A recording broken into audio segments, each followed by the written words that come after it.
വൈദികനെ ലിയോണ ഗ്രൂപ്പിലെ വികാരിച്ചന് വിളിപ്പിച്ചിട്ട് പറഞ്ഞു, ഇവിടുന്ന് ഒരു 50 കിലോമീറ്റർ ആൾസ് എന്ന ഗ്രാമത്തിലെ പള്ളി 200ഓളം കുടുംബക്കാർക്ക് വികാരിയുണ്ട്. ആ ഇടവകയിൽ ദൈവസ്നേഹം അത്രയ്ക്കില്ല. അവിടെ ദൈവസ്നേഹത്താൽ എരിയിക്കും. ഇങ്ങനെയായിരുന്നു ജോൺ മരിയ വിയാനിക്ക് ആൾസിലെ വികാരിയായി നിയമനം കിട്ടിയത്. ഒരു ഭാണ്ഡം കെട്ട് പുറത്തുണ്ട്. പിന്നാലെയുള്ള ഉന്തുവണ്ടിയിൽ വളരെ കുറച്ച് സാധനങ്ങളുമായി ആ വൈദികൻ ആൾസിലേക്ക് വേഗം നടന്നു.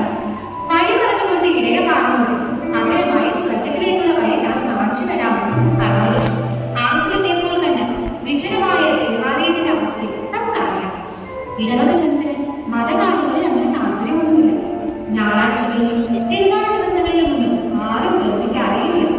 മദ്യത്തിനും കുടിച്ച കൂത്താട്ടത്തിനും കഴിയും കണക്കുമില്ല. അവിടെ ഉണ്ടായിരുന്ന 4 മദ്യശാലകളും എപ്പോഴും തിരക്കാറില്ല. ആ വിയാനിയച്ചൻ നല്ല പണിയാണ് കിട്ടിയതെന്ന് മനസ്സിലായി. സംക്രാന്തിക്ക് മുട്ട വീഴാനുള്ള അച്ഛൻ മണിക്കൂറുകൾ കഴിഞ്ഞാണ് എണ്ണീറ്റിരുന്നത്. വളരെ കുറച്ച് ഭക്ഷിച്ചു, വളരെ കുറച്ചു കഴിഞ്ഞു. ദൈവമേ, അദ്ദേഹം വീണ്ടും വീണ്ടും പറയാനുള്ള പ്രാർത്ഥന ഇതാണ്: എന്റെ ഇടവകയുടെ മാനസാന്തരം ഞാൻ യാചിക്കുന്നു.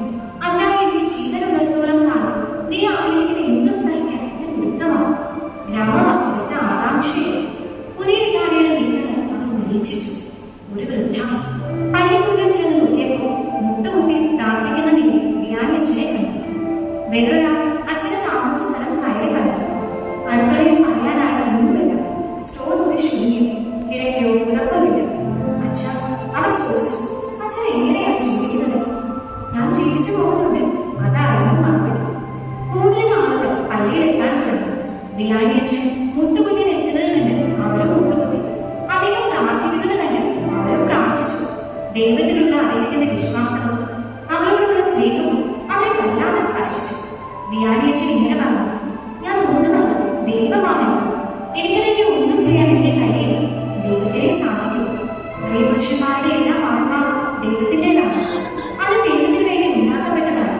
ഞാനും ഭൂമിയിലേക്ക് വന്നത്, ഇവിടേക്ക് അയക്കപ്പെട്ടത് അവരെ ദൈവത്തിന് കൊടുക്കാനായിട്ടാണ്. കുറച്ചു കൊല്ലങ്ങൾക്കുള്ളിൽ ലിയോൺ ഗ്രൂപ്പിനെ കുറിച്ച് ഏറ്റവും തീക്ഷ്ണതയേറിയ ഇടവകയായി ആൾസ് മാറി. വിശ്വാസികൾ അവിടേക്ക് ഒഴുകി. ഞായറാഴ്ചകളിലും തിരുനാൾ ദിവസങ്ങളിലും പള്ളി നിറഞ്ഞു കാണുന്നു. അവർ കൊന്ത ചൊല്ലി സന്ധ്യാപ്രാർത്ഥനകൾ കൂടി വിയാനിയച്ഛന്റെ മതബോധന ക്ലാസുകളിൽ ഇരുന്നു. അസമയ ഭാഷണത്തിന് പകരം സ്തോത്രഗീതം എന്നും ഒഴുകി കേട്ടു. ത്രിസന്ധ്യാചരണത്തിന്റെ സമയം എല്ലാ പണികളും നിന്നു. ഘടികാരം അടിക്കുമ്പോൾ ഒരു നന്മ നിറഞ്ഞ മഹിമയെ ചൊല്ലിക്കൊണ്ട് ഓരോ മണിക്കൂറിനെയും ആശീർവദിക്കാൻ അച്ഛൻ അവരെ പഠിപ്പിച്ചു. അവിടം സന്ദർശിച്ച ഒരു ബിഷപ്പ് പറഞ്ഞു, മറ്റെവിടെയും ആ ആളുകളെ ദർശിക്കാൻ കഴിയാത്ത വിശുദ്ധി അവരുടെ മുഖത്ത് പ്രതിഫലിച്ചു. ഓഗസ്റ്റ് 4, 1859 ജോൺ മരിയ വിയാനി കുരിശുരൂപം ചുംബിച്ചു.